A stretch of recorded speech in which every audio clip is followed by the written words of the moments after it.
धन्यवाद। यहाँ पे जो भी हमारी आशा बहनें हैं, आशा संगिनी हैं, पिछले 15 तारीख से पूरे उत्तर प्रदेश में कलमबंद हड़ताल चल रहा है। मांग क्या है कि हमें मजदूर के बराबर ही मजदूरी मिले, लेकिन एक मुश्त मिले। सरकार से हम मांग कर रहे हैं, विरोध नहीं कर रहे हैं, लेकिन अब विरोध का सामना करने के लिए हम 14 मार्च को लखनऊ विधानसभा का घेराव करने जा रहे हैं। बहन जी, 2005 से आशा बहुओं की नियुक्ति हुई। उस समय हम एक स्वास्थ्य कार्यकर्ता के रूप में प्रधान के प्रस्ताव द्वारा चयनित किए गए। हमारा सिर्फ 3 काम था: संस्थागत प्रसव कराना, 0 से 5 साल के बच्चों को टीकाकरण करवाना और भारत देश को पोलियो से मुक्त कराना। यही 3 काम था। उस समय हमारा बहुत छोटा मानदेय था, आज भी बहुत कम मानदेय है। ये बहुत दुख भरी कहानी हम लोगों की है कि हम लोग 12 रुपया पर डे के हिसाब से काम करते हैं। सरकार से मांग करते हैं कि आशा बहू व आशा संगिनी दोनों को किसी श्रेणी में रखा जाए, चाहे चतुर्श्रेणी, चाहे राज्य कर्मचारी, चाहे संविदा कर्मचारी, लेकिन किसी श्रेणी में रख करके इन मातृशक्तियों का मनोबल बढ़ाएं। अन्यथा आने वाला चुनाव सामने है और सरकार को अगर जनता सरकार बना सकती है तो आशा बहुएं जनता से मिलकर सरकार गिरा भी सकती है।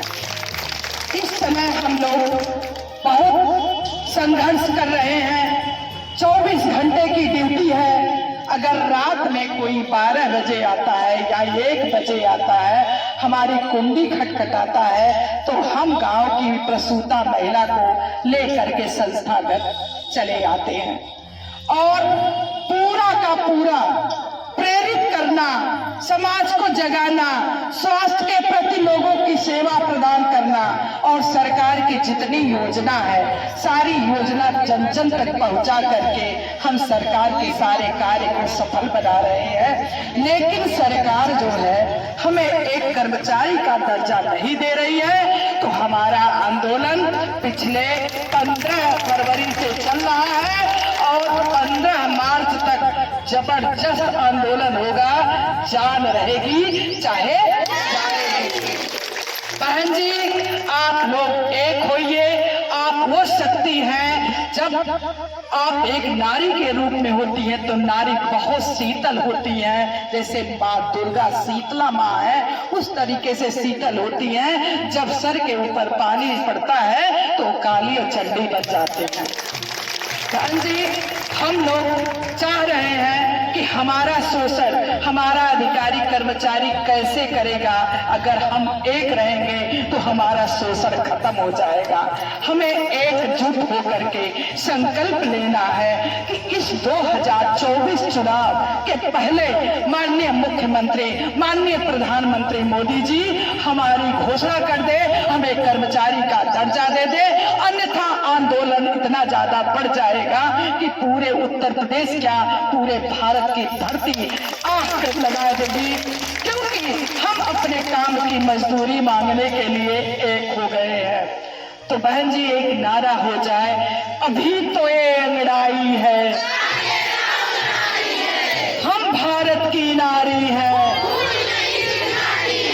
हम भारत की नारी है। जो हमसे टकराएगा, जो अधिकारी न्यायी है, जो अधिकारी न्यायी है, जो सरकार न्यायी है, रोजी रोटी दे न सके, जो सरकार निकम्मी है। अब हमें तय करना है कि सरकार किसकी बनानी है, क्योंकि यहाँ पे जो बैठी हैं हमारी बहनें 1000 की आबादी की मालकिन है। 1000 की आबादी जितनी जनता है वो हमारी आशा और आशा संगिनी को जानती है। अगर हम किसी को बना सकते हैं तो बिगाड़ भी सकते हैं। हम माननीय मुख्यमंत्री महोदय से बार बार आग्रह कर रहे हैं, बार बार कह रहे हैं कि हमारी वार्ता स्वीकार कर लीजिए।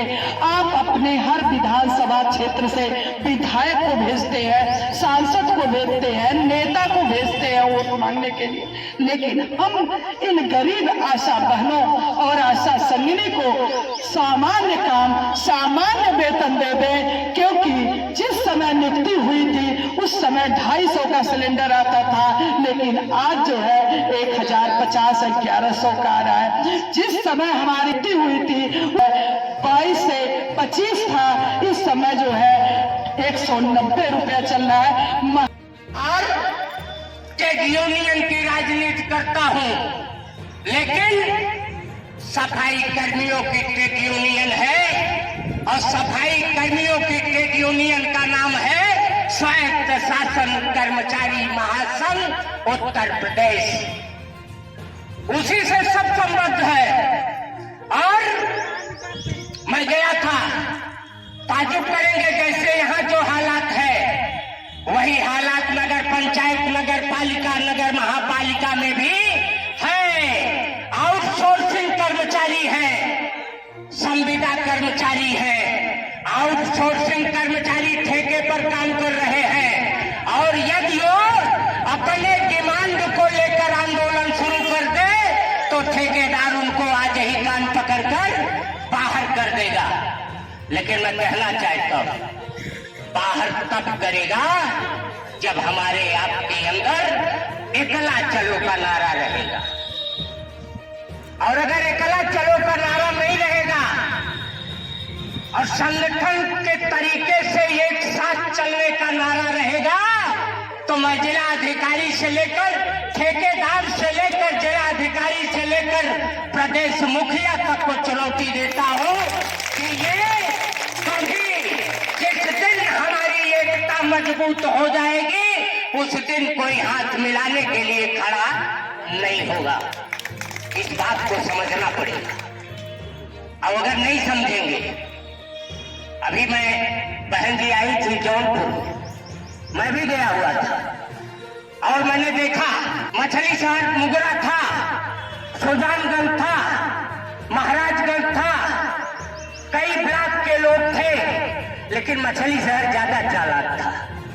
मछली शहर के लोग नहीं थे। मछली शहर के लोग नहीं थे तो क्यों नहीं थे? एक दो की बात क्यों करते? यहाँ हमारा ख्याल है मछली शहर ब्लॉक सबसे बड़ी ब्लॉक है जौनपुर के अंदर। मुगरा बादशाहपुर में 200 कुछ आशा बहुएं हैं, तो यहाँ 200 नहीं बल्कि 300 के आसपास होंगी। और 300 में एक हाथ उठ रहा है, एक हाथ से काम नहीं चले। छत्तीसगढ़ जाओ, झारखंड जाओ, बिहार जाओ, बंगाल जाओ, केरला जाओ, त्रिपुरा जाओ, मणिपुर जाओ, तेलंगाना जाओ, तमिलनाडु जाओ, आंध्रा जाओ, पंजाब जाओ, दिल्ली जाओ और हरियाणा जाओ, तमाम प्रांतों में चले जाइए तो पूरे देश के अंदर एक मजदूरी और एक बधा हुआ मजदूरी आपको कहीं नहीं मिलेगा। उत्तर प्रदेश के अंदर प्रांतों में मजदूरी एक प्रकार की नहीं है, तो ये मजदूरी एक प्रकार से क्यों होगी और कैसे होगी, इस चीज को आपको समझना पड़ेगा और समझ करके संघर्ष करना पड़ेगा। तो कहना चाहता आप चले जाइए केरला के अंदर, आज आशा बहुओं का वेतन 22,000 रुपया महीना है। आप चले जाइए रसोइया कर्मचारियों का वेतन 22,000 रुपया है और उत्तर प्रदेश के अंदर मनरेगा मजदूरों का 230 दिन प्रतिदिन है, तो केरला के अंदर 660। आप में एकता नहीं है।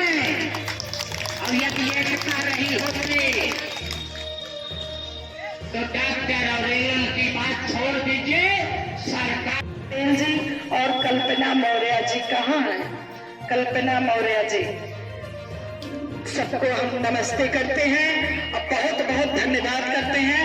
हमारे जिले के संरक्षक कौन है? धर्मराज पटेल जी। आप रेखा सिंह, आपके मंच के पास आई हैं रेखा सिंह, जिला अध्यक्ष। आप लोग एक बार जोरदार तालियों से स्वागत लगेगा बहन जी, कोई पैसा नहीं लगेगा। आप लोग बताइए, अब नहीं तो कभी नहीं, अब नहीं तो। देखिए बहन, अब झांसी की रानी